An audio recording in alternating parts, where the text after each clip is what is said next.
નમસ્કાર,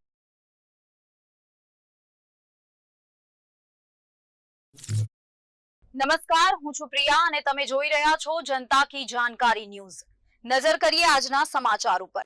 શાપર ગામ પંચાયતના ઉપસરપંચ તરીકે દીક્ષિતભાઈ ટીલાડા બિનહરીફ ચૂંટાયા। શાપર ગામ પંચાયતની ખાલી પડેલી ઉપસરપંચની બેઠક માટે સરપંચ જયેશભાઈ કાકડિયાની અધ્યક્ષતામાં યોજાયેલી ચૂંટણીમાં દીક્ષિતભાઈ ટીલાડા બિનહરીફ તરીકે ચૂંટાયા છે। તેમની બિનહરીફ વરણી થતાં ગામમાં આનંદ અને ઉત્સાહનો માહોલ જોવા મળ્યો હતો।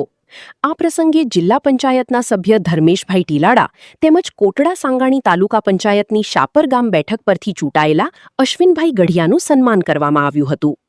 ઉપસ્થિત આગેવાનો અને કાર્યકરોએ બંને નેતાઓને શુભેચ્છાઓ પાઠવી તેમના જાહેર જીવનમાં વધુ સફળતા માટે શુભકામનાઓ વ્યક્ત કરી હતી।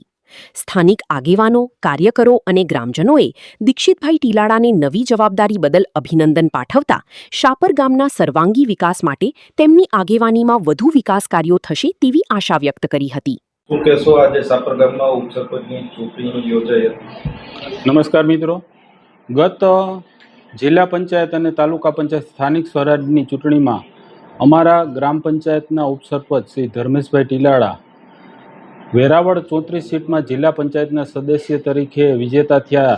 ત્યારે જિલ્લા પંચાયત અને પંચાયતી અધિનિયમ પ્રમાણે તેને શાપર ગ્રામ પંચાયતની સરપંચ તરીકે રાજીનામું આપ્યું હતું, જેના સંદર્ભે આજે શાપર ગ્રામ પંચાયતમાં ઉપસરપંચની ચૂંટણી હતી।